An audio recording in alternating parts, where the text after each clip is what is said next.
What's going on, you loyal listeners? Thank you for tuning in to the L Squared Podcast. I'm your host here, Luke Larson, and joining me today, as per the usual, electronically, phonically, from tens of miles away, my lovely and loquacious co-host, Old Leaves. What's up? How you doing, man? I'm doing great. Once again, coming from the comfort of my one-bedroom apartment. Yeah, living the life up there. Right. This is just the way to do it, you know. You caught me during my evening yoga ritual, so I'm gonna go ahead and I'm gonna do this pod from a tree pose. Yeah, you know, part of me wants to say that that's not true, but I also know you very well, so I hate to say it, loyal listeners, but you're not gonna say it's not. Right. True. I'm not gonna say that it's not true. It's not possible. And I don't know. Maybe it is. Maybe it isn't. Yeah. We don't really know. So last time we talked to you guys, we talked about our Pete Weber movie, which is a hit already. I know it. It's Money in the Bank, and a couple other things. So since that time, I've finally gotten around to seeing Creed 2, which I believe we talked briefly about our expectations about it, I think, a couple episodes ago. So, when did you see this? Did you see this when it first came out, opening weekend? Yeah, I did, and thank you for bringing that up. I just wanted to go ahead and just clarify for the audience. I think we had some technical difficulties last week with the outro song playing. I just wanted to clarify some things. Trust me, we'll never have an error like this happen ever again. Right, that was our fault. While I'm on the pod, but you know, Old Legs takes full responsibility for that. May or may not have rewatched No, Mamma Mia 2. Just hold Mia, on a second. Here we go again. No, hey, so you know what? Hey, here we go again. We're not. Here we go again. We're gonna do it. We're not. And I told you this, Jero. The music's not gonna play. Hold on a second. And I just want to say, I just want to throw this out there. Award season is coming up, and Meryl Streep is in line to break the record previously held by Anthony Hopkins. I'm literally gonna end this podcast forever. If you don't stop. Screen time ever for a best. Yeah, so like we were saying, you saw Creed 2 opening weekend, right? Right. Creed 2. It was. It's an interesting addition into the Rocky pantheos.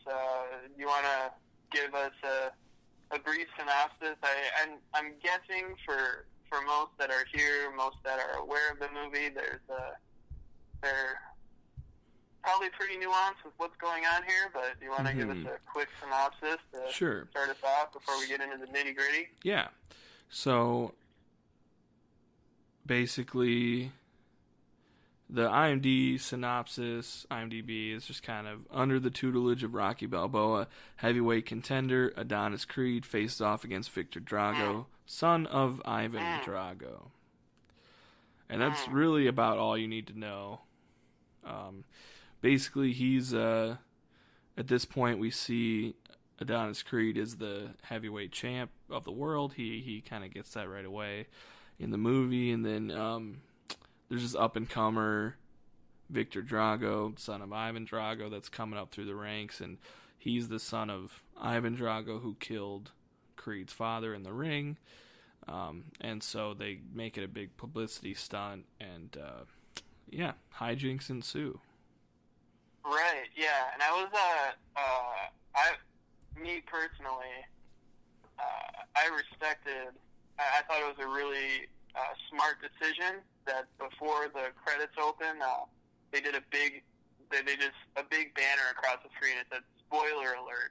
And it said, if you haven't seen Rocky 4, or any of the subsequent Rocky movies, or the subsequent Creed movie, leave the theater right now, and you don't get your money back because. Is that true? Like you said, big time spoiler. Adonis Creed's father, Carl Weathers, dies at the hands of Drago in Rocky IV. Yeah. And that sets the tone. Yeah, that sets off a chain of events that eventually ends communism, ends the Cold War. Right. And all of that, I mean, when did Rocky IV come out? I want to say it was like mid-80s? 85-ish, something like that. 85-ish, right. Maybe And Stallone, he had all of these movies written at that point, so he already knew this was coming. Like, he had penned Rocky II.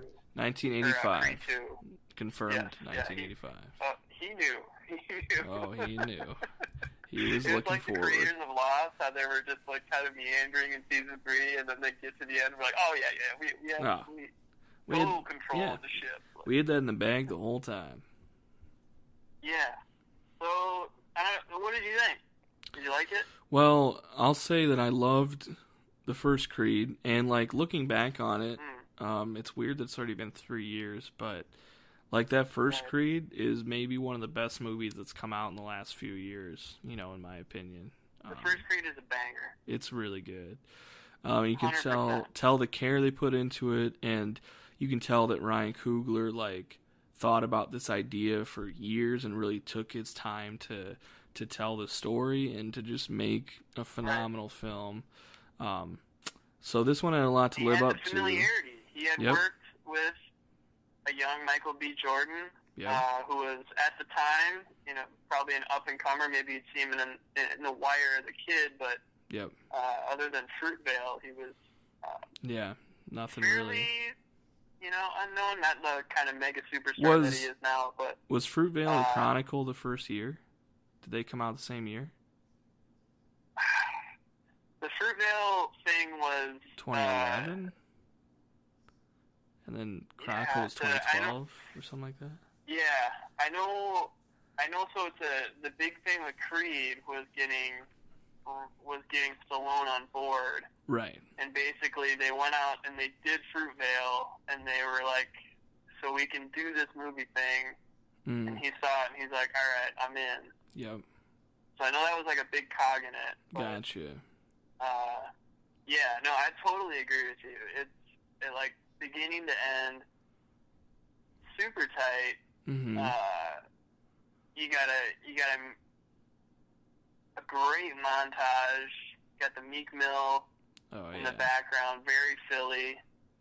Apparently, they look at a hot dog. It's a John. They look at a Super Bowl. It's a John, and we won that John. We threw up on that John over there. Yep. Philly people, I'll tell you what. They're the worst. Yeah. Yeah. Win a Super Bowl and they burn down the city. But yeah. So I'm with you. Totally love it. Where do we sit on Creed 2 then? So like I mentioned, I saw like part of the first trailer for Creed 2, and I was like, I just have a bad feeling about it. I had a bad feeling about it when the studio wouldn't wait for Ryan Coogler, since Ryan Coogler got Black Panther off of Creed, and the studio was like, well, we're not going to wait around for you to be done with Black Panther, so we're going to go with a different director for Creed 2, and I was a little bit worried about that because you could tell the evident care that was put into the first Creed, and I think it bled through so well. So I was like, well, in another guy's hands, it's probably just going to be like, just a okay sequel. Like, we're going to get the stuff we're used to in the montages and the fight at the end, but, there probably won't be as much care put into it is kind of what I thought initially. And the trailers weren't really doing much for me. And then, so I went to see it, and I gotta say, I didn't love it. I didn't really like it that much. Interesting. So, okay. So I'm with you. I had sky high expectations, probably maybe the highest that I've had all here for just anything that's coming to theaters. And I liked it, but I did think it was too long. Yeah. I thought between his first fight with Victor and the subsequent second, the rematch, it was too long. Yeah, it was, and I thought the pacing was kind of weird. And honestly, I was not in on it for the first 2 acts. I didn't really like it. The dialogue felt really stilted and not natural to me at all, which is it's a weird nitpick, but it just jumped out to me where I was like, this feels like a first draft of a script. And the cuts are just cutting back and forth between people saying kind of wooden lines, in my opinion. Like, it was weird. I was like, I don't know. I don't really like this. And the story I don't know. It just didn't grab me from the beginning, and I was just didn't really like it. And then, like, the third act, the final big fight, like, it checks the boxes. You're like, okay. But even then, like, I had this weird thing where they're coming up to do the final fight, and I was like, wow, the sound design just isn't that good. Like the levels of the sound aren't as good as the first one. Because the first one had that great effect where they come out and the noise in that stadium is so loud, and you really feel like you're really in an auditorium, where you're just like, whew, and it gives you the chills, and you're like, oh, fuck yeah. But then this one, it was just kind of like they were just talking normally. They weren't like yelling, so you're like making it seem like it's not that loud in there.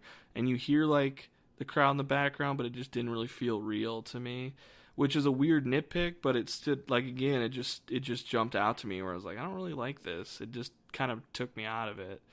And his motivations were kind of muddy. I will say I really liked the Victor Drago stuff, like his storyline. Like, if we could have like cut out some of Michael B. Jordan's and like focused a little bit more on Victor's, I probably would have been way more in on it, because his storyline was more appealing to me in this one. But I don't know, man. I don't like sitting here saying that, and my expectations were not super high, and I was even just a little bit disappointed, which kind of sucks. But I don't know. It just didn't, for whatever reason, it just didn't do it for me.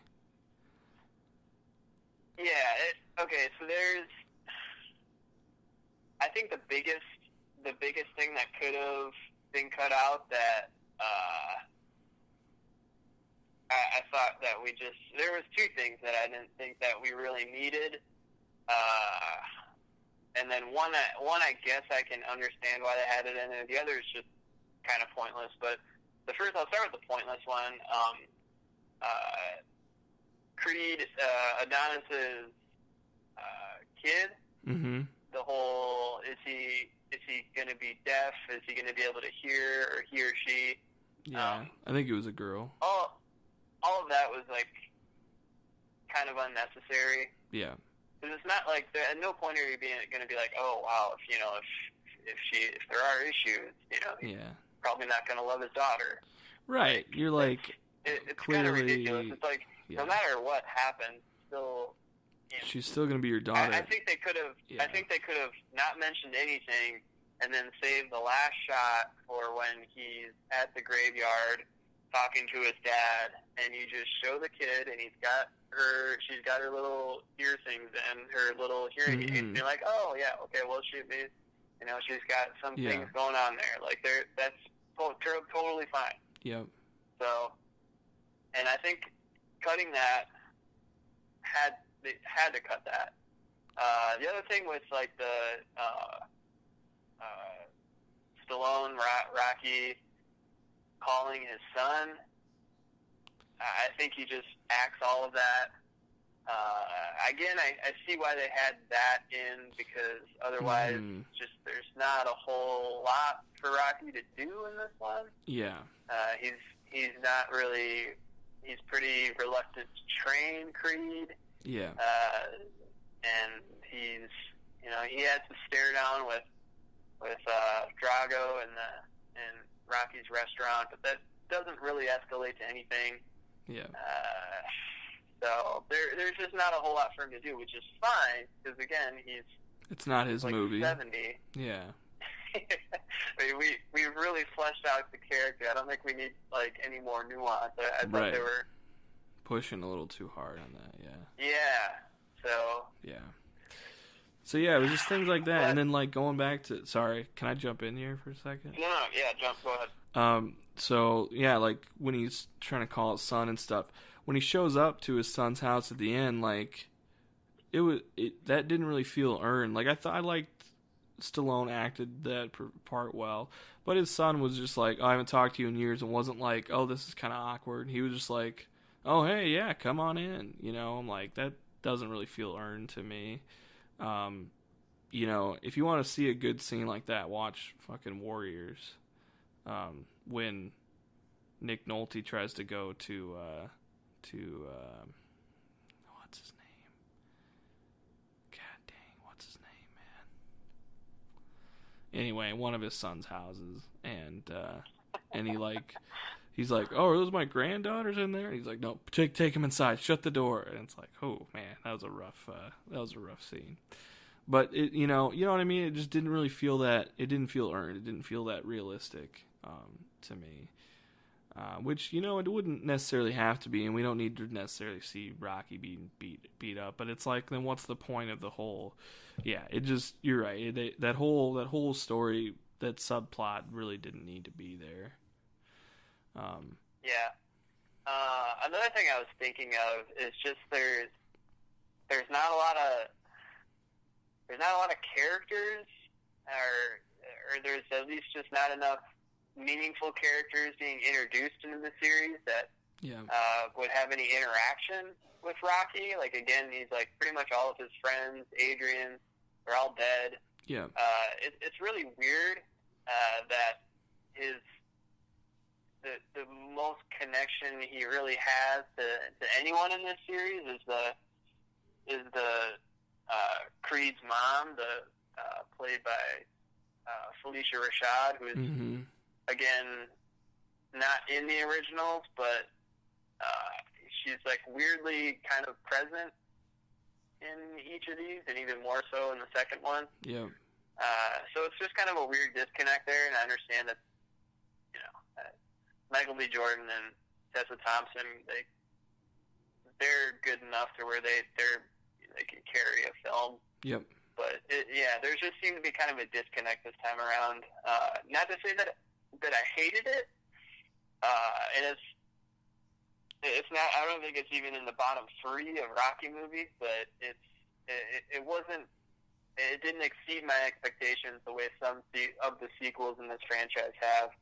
I will say that they really stepped up their game with. I don't know who I don't know who the guy was in Creed 1 that he fights in the end. Pretty Ricky or whatever guy that's going back to jail. Yeah, Ricky. That guy. Pretty boy Ricky Conlon or whatever. Yeah. That guy was out of shape. Like, I understand, like, okay, he was a professional boxer, yada yada, but he did not look good. No, I mean, you could tell he had length. He had reach. On the other hand, Whew. Drago's son was jacked. Jacked. Yeah. Yeah. Like, that guy scared me.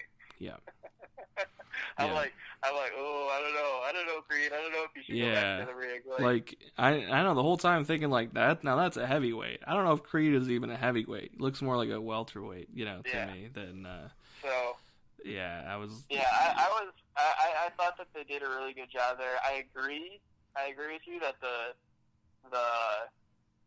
I could have gone for some more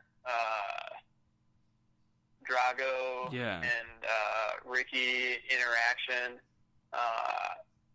They kind of stumbled into some nuance at the very end with the kind of mother-wife complex with Dolph Lundgren's character. Yeah, which, you know, could have felt tacked on, but I thought it worked. It worked for me. Because she kind of... Yeah, for sure. And I think they would have gone to that... I wish they would have gone to that a little earlier. Cause same, yeah. Up till then, you're just like, I mean, they showed... The father, and it's like... Yeah, they showed a picture of her right away. It's like, man, what's this guy's deal? Like, but, you know? Yeah. But I would have liked a lot more, because it would have been more interesting to me if they would have just kind of spent more time, because that's a very interesting complex of, like, growing up with your dad, who's like used to be this big star and is now like shamed by his country, and he's like using you to try and take back what he once had. So it's like, does he even really like kind of a Todd Marinovich type, little bit of a character arc, and it was like all that it was there, but they didn't really touch on it like they could have, and that could have been really, really interesting. They would have, spent some more time on that. But yeah, so I was kind of underwhelmed by it, but I did like the final fight. I thought the final fight was good. Right. Worked for me, just like most of these movies. It was good. It was well structured, I thought. But like, one thing that bugged me is, well, there's a lot of exposition in this movie, and a lot of it were from terrible sports broadcasters. But like, I'm like pre-fight. No. But when they got the PCI guys for the first one, right? I think so. But when it feels real and normal, that's fine. But when they're mugging it and they know they're in a movie, I just hate it. Yeah. But like plus it's like, yeah, big time. Up, big ESPN? time. We're so cool. Yeah, exactly. But like why do you have ESPN on in the locker room when you're getting ready to go out there? When they're just talking exposition at you. Like, I'm like, why would you ever fucking have that on? That's stupid. No, they wouldn't. They'd have their headphones in, they'd be getting ready. Why would you have that on? It's just there for exposition. And it's like, just that kind of stuff just got on my nerves. Because the first movie didn't have any of those kind of cheap tricks, And it just, there's little things like that throughout, and I just couldn't get over the dialogue, man. It just never really felt real to me. It just felt very, very just stilted, and not, there wasn't a lot of visual storytelling as much. They just kind of talked, they just told you what to think and what to feel, and there wasn't a lot of building up of, I don't know. But, like, there are parts of it that were good, and I just, like I said, I liked the end fight. I really liked how that was structured. And I liked the weird little part of the story when he, gets his ass kicked, but then it was sort of a misnomer because Drago got disqualified, forfeit. So, like, well, you're still technically the champ, and that was kind of an interesting dilemma to be in, because he's like, well, I don't really feel like the champ, and I didn't really before. Oh, and I didn't like how they just threw that little line in, like, oh, rumor is that Mustang he lost to was on the line again tonight, and I was like, that's just a forced callback to the first movie, and I didn't think that really worked. It just pulled me out of it, because I was like, shut up, like, shut the fuck up. He's like, oh, it's the only thing my dad left me, which I'm like, okay, but you would have said something about that in the first one, and like, I mean, I get it, but it didn't feel, there's a lot of things that bug me, I guess, I'm realizing, but it just didn't really work for me, I guess. You weren't transported back to, no. Middling, maybe over the hill, nope. Creed, riding down a dear son. You're right. You, yeah. No. My Mustang. Right. No, it's like, shut up. It's in good shape. Yeah. He left you that, but like, you didn't know him and you never really talked to him, because you were from a different marriage, and then he like was dead. So like, did he put in his will, hey, yeah, I have this one Mustang, I want it to go to my one bastard child who's in foster care somewhere, P.S. Hope you have somewhere to park it, because you will not be able to drive till you're 17. Right, so, cool. Good luck. Lots of love, Daddy. Yeah. Yeah. So, It just... So I wasn't a fan of it. Okay. Here's another question I have. Okay. Who's a hotter ticket? Creed vs. Drago or Bianca Live? Who we seeing? Bianca Live felt like she had better music in the first one too. Like her music in this one, I was like, I don't like it. Yeah. That was my one takeaway. Is I wanted more Bianca. I was like, man, can I get like a Bianca album? Like. I mean, it was cool. I still dug it, but I was like, the first one just felt, I don't know. Everything about the first one just worked better for me, man. Oh man. Including Bianca. Oh man. Yeah. Well, there we have it. Creed 2. It's the end of a long-lasting franchise, but we can for sure say, without giving away any spoilers, that this is the last one, and there won't be any more entries. Nope, they're never gonna make another Creed. Don't worry, it's over. No. Last question. If Rocky 5 couldn't kill the Rocky franchise, then nothing is going to. Who plays Clover's son? Clover Lane's son. Oh my god. Oh. There's probably a lot of them out there. Yeah, right. That's the predicament. That's how he called Rocky out. He's like, I'm gonna have sex with your wife. Yeah. You know? Wow. Yeah, like you said, there's probably a lot of them. That'd be interesting. Like 3-on-1. Oh, that'd be great. Rocky, I can't wait. He's got to fight all three of them. Yeah. So, yeah, Creed 2. Oh, and also, sorry, I just thought of another thing. I did not like when they just randomly went out to the desert to some random farmhouse gym thing. Like, I was like, oh, here's the montage, but of course they're like, oh, we can't use this gym that has good technology and facilities. We have to drive out to the middle of the desert. I was like, how does Rocky know about this place when it's all just a bunch of, like, Mexicans? And he's like, oh, this is where, tale tells us where you come. It's like, shut up. God, that bugged me. Like, it made sense in the first one then when they went to the ghetto gym because, like... I like the montage scene. I'm not going to say no to a montage. Yeah, I knew it was the montage scene, but it's like, why... But you just go... But the story doesn't make sense. No, the montage is going to happen no matter what. But I'm just saying the lead up to it, it didn't make sense. Like the first one made sense. Yeah, you don't want to go to this gym that has your namesake on it because it feels weird, and they're like, oh, you should train my son, and he's like, I don't want to really be here. So then he's like, sense in Rocky 4. And then he's like, oh, I'll just go to... No, it didn't. And then an even more inconvenient place to train, a cold barn. You're right. Rocky 4 was worse. You're right. And they had the contract. It's all about contract. Yeah. No. That was stupid. Now, I'm not gonna go so far as to hate on the montage. I like the montage. I was waiting for it. Yeah. Got the blood flowing. Look, I knew it was coming. I just wish that it would have made sense. That would have just, if I could just have one thing. But so Creed 2. Like I said, I didn't hate it. But it didn't knock my socks off. It was,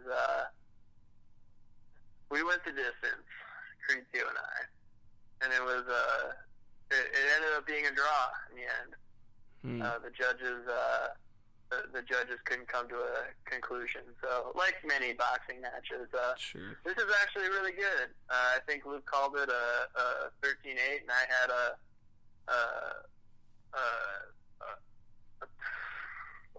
12-9 the other way, wow. Which is very characteristic of basically any big-time boxing matches. That at least two of the judges are just watching completely different fights. Sure. So there you go. There we go. Creed 2. What do we got next? So So now we're just into the beginning of December. Oh, by the way, this is completely off topic, but today is December 4th, so 3 years ago today I graduated from college, which feels weird. That's it. Just wanted to throw that out there. That's it. All right. End of thought. But that's also the beginning of December, which is, for a bit now, though, the beginning of Christmas season, which for movies, we kind of have our hallmarks, not Hallmark movies, Jesus, I didn't mean that, like our flag posts, I guess we'll say, tent poles, seasons where you have summer movie season, obviously is the big blockbuster movies, and you kind of get into the September area, which is kind of the leftover, like, movies that weren't quite going to do enough money to be a summer blockbuster, so they put them in September, and then you kind of get your Halloween movies, couple horror movies that come out around Halloween, and then November you got a couple like Creed 2, like you kind of have your staples for the Thanksgiving kind of movie weekend, and then now we're kind of getting into the Christmas time of movies. The last couple years it's been kind of Star Wars movies come out in December, not this year because they kept Solo in May, but we have a couple movies. There's a couple Christmas movies on the docket, obviously, but now it's kind of the time for those. And it's also usually there's like another tentpole drama for a Jennifer Lawrence movie directed by David O. Russell. Right. Yep. It's gonna be that movie. Yep. So So what movie starring Jennifer Lawrence am I gonna see this year? Well, they might be releasing Joy again. They have like, I think Mary Queen of Scots is coming out this weekend, and that's with Saoirse Ronan and Margot Robbie. Which I don't think she's in. But as far as, but I don't really know. Thank you. You're welcome. Thank you, Nick. Thank you, Nick. So there's a couple, like, I'm just trying to look through the list. There's any big ones here. Spider-Man Into the Spider-Verse. That's gonna be a big one that comes out. Animated. But we're skipping right over that. I feel like I'm on crazy pills. Like there's just a new Spider-Man movie every year, and they've kind of given up on numbering them. It's like always just Spider-Man. Yeah, but this is just an animated one, so it's a little different, because it's like, well, animated, you can just kind of do whatever you want. So now it's just Spider-Man. We're putting all the Spider-Men and women in this movie. Oh, that's awesome. So do we have to watch 9 different Uncle Bens die? Oh, yeah, big time. Yep. 9 different variations of with great power comes great responsibility. Yeah. Let's see them all again. Load them up. I can't wait. So, I can't wait. Oh, did I just see something? Oh, never mind. I thought I just saw a movie starring Jennifer Lawrence that was coming out this December, but it wasn't her. Oh man, that would have been really funny. No, but there's a couple ones that I'm looking forward to. Let's see, The Mule looks decent enough. Clint Eastwood. I will go see The Mule. Yeah. It's incredible. So we've talked here on this podcast. I think did we talk about Jason Bourne? The Jason Bourne reboot? Yep, I think we did. I think that was a really early episode. Yeah. Yeah. So Check one of our that biggest gripes with that was Tommy Lee Jones was playing CIA department head who also starred as the grave digger in Tales of the Crypt. I mean, he was looking straight raggedy. So there's one instance of being super old and it just being like, wow, he's so old it's noticeable. And, no offense to all of our old listeners out there, But there's this interesting thing with Clint Eastwood where the older he looks on screen, just he keeps getting cooler. Like, that's true. I saw him at, like, you watch that trailer and you're like, oh, shit, he still got it. Like, you know, he's still got it. He kind of, like, looks across the car. He gives you that weird, like, Mandy Nick Cage, like, half smile, half bloody, half, like, crazy look in his eye. It's like, damn, he still got it. Like, how does he do that? How does he do that? He sold his soul, man. Yeah, because he's freaking 88. He's 88 years old, and he's starring in this movie. Good Lord. Man, that's awesome. It looks good, I think. I don't know. I'm excited. I can't wait. Let me just read the tagline. So, a 90-year-old horticulturist and World War II veteran is caught transporting $3 million worth of cocaine through Michigan for a Mexican drug cartel. Sure. I mean, could you imagine that? Like, no. Man. No, I cannot. Like, my grandparents, I wouldn't, you know, you have to think a couple times, like, you know, have them go get, like, a pizza.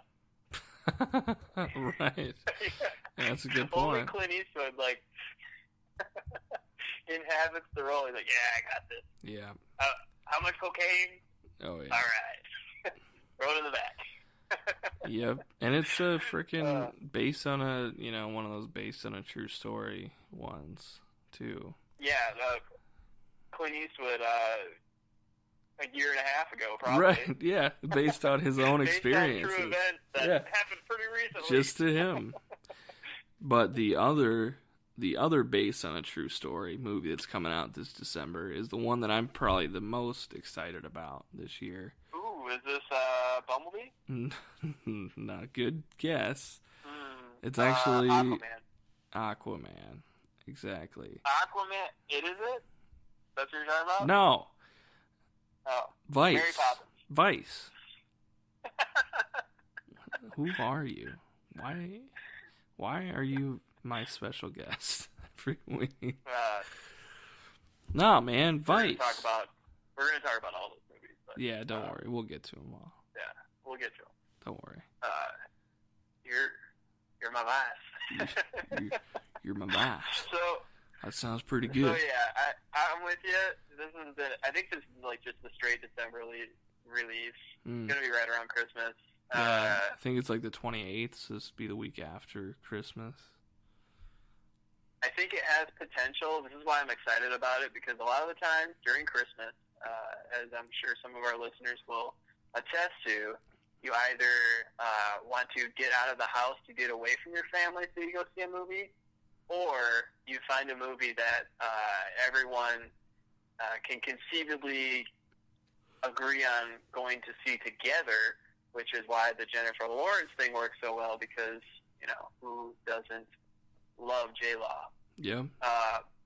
But I think this has got a ton of potential for, hey, let's all go see the Vice movie, because it seems to me like it's going to have that universal appeal, the kind of the way that Colbert did, where, you know, Colbert was playing this straight down the middle, just over the top, right-wing Republican politician, talking head type guy. Mm-hmm. And both sides, like, thought it was really, really funny, because, like, it's, you know, people on the left are like, oh, this is hilarious and ironic, and people on the right are just like, oh my gosh, like, look how he's talking to these, you know, liberal hippies that come on the show. Sure. This is awesome. Yeah. And I think it has that kind of potential, because people are going to look at it, they're like, oh, Sam Rockwell playing Bush, great. And everyone's going to lose their shit about the Christian Bale being fat and repulsive and shooting people with shotguns. Yes. So I think it's going to have that universal appeal. I think it's going to be huge, and I'm pretty excited. Yeah, I am too. I think you're right, and it's Dick Cheney is just such a fascinating character. Like, what do you know about him? Well, you know that clearly, you know, George W. was like just a kind of a bumbling idiot. It's just kind of what he came across as, just kind of like, oh, he just seems like a funny guy. Doesn't really, just like, devil may care. Like, I'm just kind of having fun. Like, my dad just kind of wants me to do this. And then, like, you hear all these stories about this Dick Cheney who's in this wheelchair, and he looks evil, and he's just happens to be like the most powerful vice president of all time. Just weirdly, like, he was pulling the strings in the background. And he just randomly shot his friend in the face with a shotgun, and his friend, like, forgave him. I do think regardless of how well this movie does, and I think, I don't know how it's not just a huge hit, but right, yeah. I think he's always going to be defined for the shotgun incident. Like, yep, I do too. Without that, I'm pretty sure he continues to fly somewhat under the radar, even with all the Iraq War stuff. Yeah, I think you're right. Because for the most part, like, Bush was he was a pretty darn good punching bag, and he was. If Cheney was behind the scenes. He took the spotlight off of him. Yep. Yeah, he was right there. So. Yeah. This will be interesting. I'm excited for it. So, are you saying without that incident, we don't get this movie made? No. I think you're right. Without a question. I think he becomes like a, like a Condoleezza Rice or some name that that was part of the administration, but you don't like. That's it. Just a name to you. Sure. To yeah, the he's like a Colin Powell. Like, yeah, exactly. Like, imagine there's probably in this movie. I'm trying to think of my. I would think so. I think Jeffrey Rush politics. Would probably play a good Colin Powell. Yeah. Yeah, but. Yeah, I think it's going to be pretty good. I'm excited for it. It's going to be kind of annoying with somehow Christian Bale, we all kind of know he's crazy, but he doesn't really catch the flack that, like, say a Jared Leto does for just being an absolute lunatic with some of these parts. Like, he's gotten crazy and skinny for The Machinist, and now he's, putting on a ton of weight and just looks 30 years older for this. And he does the same thing as Leto, but for some reason I don't feel the need to just want to kind of punch him. Yeah. I mean... Am I in the ballpark here? Yeah, no, you're right. And I think it's probably because, like, well, for me... Is it just because he played Batman? Yep, that's it. No, he did an interview that I watched one time, and he just, they asked him about, like, because he started acting at a very... How's the shooting going for Terminator Salvation? Yeah, and he, he seemed like he was having just a fun, relaxed time. Well, there we go, Nick! Yeah, pretty much. No, but asked him about him starting off as a child actor and working with Spielberg for one of his first film, and... he just said, like, well, that kind of gave me a different perspective on acting because he said I was the main breadwinner for my family at a young age. So it was work for me. It wasn't something I necessarily loved to do. He wasn't doing it just because he loved it. Like, at that point, like, obviously he wanted to do it, but then it came to a point where he was like, oh, well, I'm the one providing for my family. So he was like, it's always felt like work to me. And he's like, when it's good, it's really good. And when it's bad, I fucking hate it. Like, direct quote. And you can kind of see that because I think he likes the work of it. I think he likes to feel like he's working hard for the role, I just kind of what I'm hanging meaning on. So I feel like part of how he feels like he's putting in work is freaking putting on a lot of weight or taking a lot of weight off. But either way, it works. Yeah. None of the neighbors were home that night. No. Whatever works for you, man. Is that peak Christian Bale? Is that his apex? I think it is, right? Yeah. Patrick Bateman, yep. The best he's... Yep, I think so too. He has been and will ever be, right? Yep. I don't think there's any question. Yeah. And unless he stars in the next Tarantino movie that blows up. If he can get in a Tarantino movie and it can be really wild, like maybe, but I still feel like that. Even when I say that, I'm like, yeah, but still, it's not American Psycho though. But yeah, no. I mean, he's essentially doing what he would go on to do with Bruce Wayne and Batman, like living a double life. Yep. Playing two separate characters, and my God, Patrick Bateman. Ugh.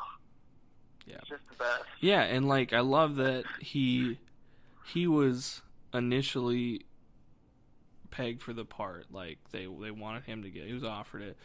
But then the studio, he was kind of whatever, hard to work with, quote unquote. And the studio wanted them to go out and get Leonardo DiCaprio because he had a built-in fan base of young women. Ugh. And so they were like, this is going to make us a bunch of money. So they offered it to Leo, and he was going to do it. But then his agent said that he shouldn't because it would ruin his image. So he backed out. So they had to go back to Christian Bale to offer it to him again. And terrible movie with Leo. Big time. Yeah, that's bad. That's a whole different movie. And it doesn't work. I'll tell you that. It doesn't work. Nope. Not one bit. That is true. But so, yeah. So can they just release American Psycho again this December? I mean, I wish too. Well, okay, so speaking of, I mean, this isn't actually that far off. So we're talking about December releases. We got a little sidetracked with American Psycho. Yeah. Another movie coming out in December. I'm not sure it will be coming to theaters near you, but it will be released. The new Lars von Trier movie, The House That Jack Built, the most recent entry into the we'll have you vomiting in your shorts and you won't finish it. You'll pass out. You'll die. This movie very much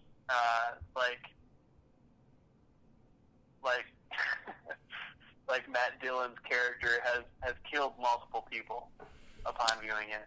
Wow. Will you be seeing this movie?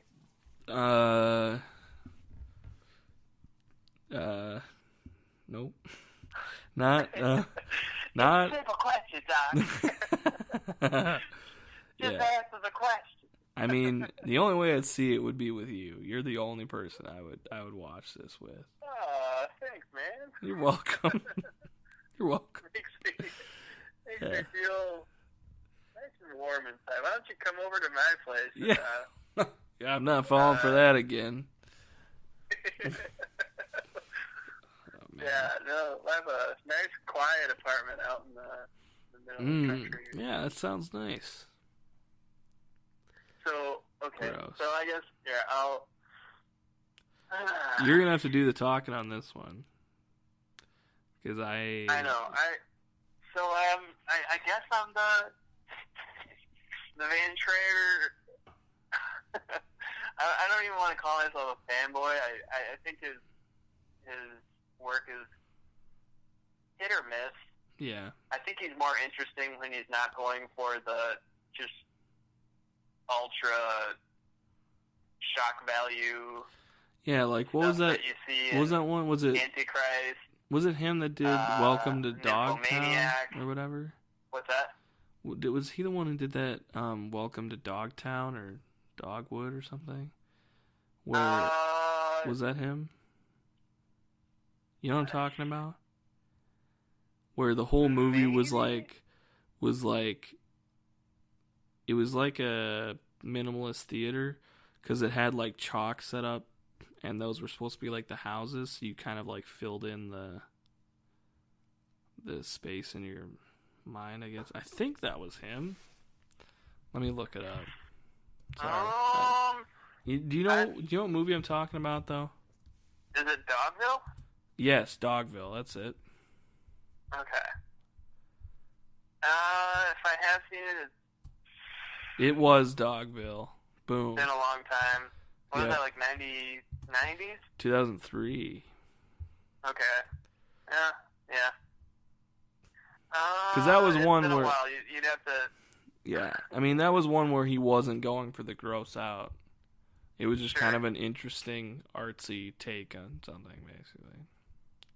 Sure. And, like, I respect his work. I mean, he does, like you said, he writes all of his stuff. It's all original. Like, I think he's at his best in something like Melancholia, where apparently I heard Kristen Dunst can't even look at the guy with how, I don't know, intense he was. Like, I guess, who would have guessed it? But Yeah. yeah, we'll have to see. I don't know. I've been kind of burned by this past.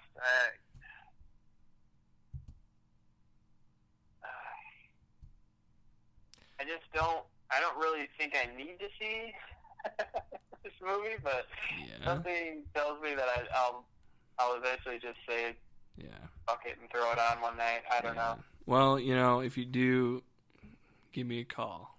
I'll watch it with you. Yeah. We'll plan that out. Then we can suffer together. We can share the load a little bit. Right. I mean, I've always appreciated his film style. He does have his writing is witty. Typically, he does this weird thing where he'll,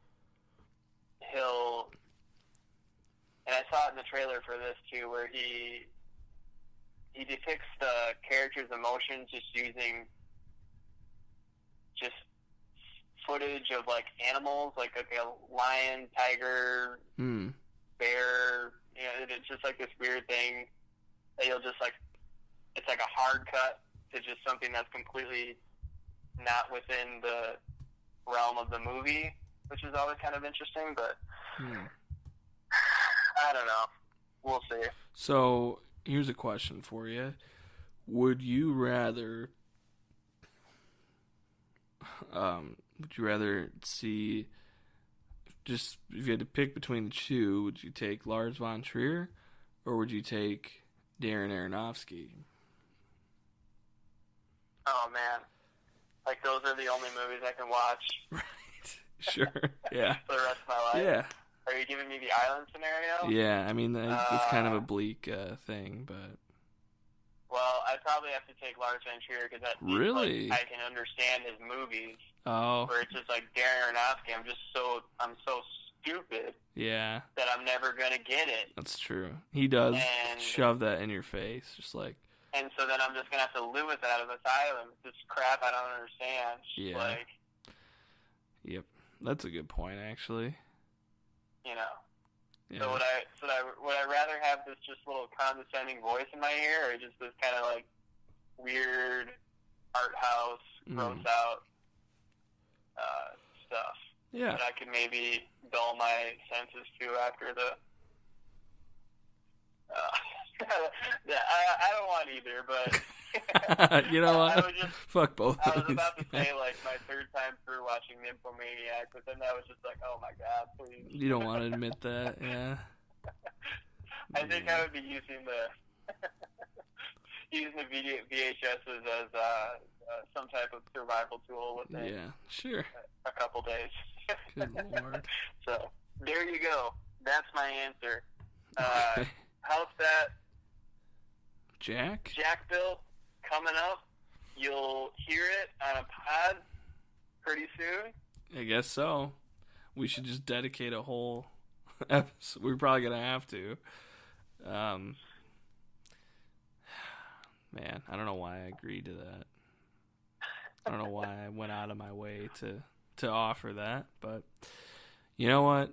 It's for you guys. It's for the fans. For the listeners. Yep, it's for they you want to know. Loyalists. They got it. They have to. I mean, we built it up now. Right. I'm gonna try my hardest to just to vomit. Yeah. Maybe we could. That'll be our first live viewing party. Does that sound good? Yeah, perfect. We'll just where we just try to puke. We'll chug gallons of milk first too, just to Oh, it's gonna be good. It's gonna be great. Well, on that note, I think we'll wrap this episode up. So you guys can go ahead and find us on Twitter at LukeLarson89, at L Squared Podcast. We're on SoundCloud, YouTube. We are the official podcast of the South Dakota Film Festival. And, we're not really sure if we're allowed to say that still, but hey, but yeah, go ahead and check us out. And I guess look out for the upcoming The House That Jack Built episode, where we are going to tell you how much we really suffered. It's going to be our special Christmas episode. Yeah, it's going to be our Christmas special just for you guys. So, you're welcome. You're welcome for that, guys. So, well, I guess until then, we'll see you next time.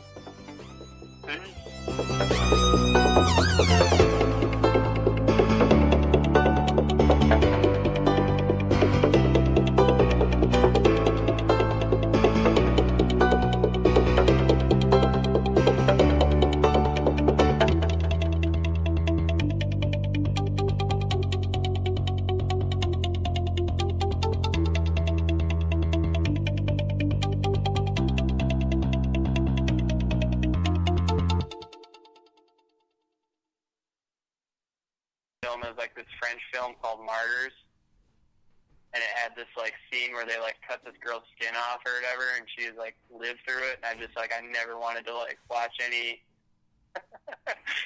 any shit like that again. I was like, ugh. Wow, that's weird, man. Really.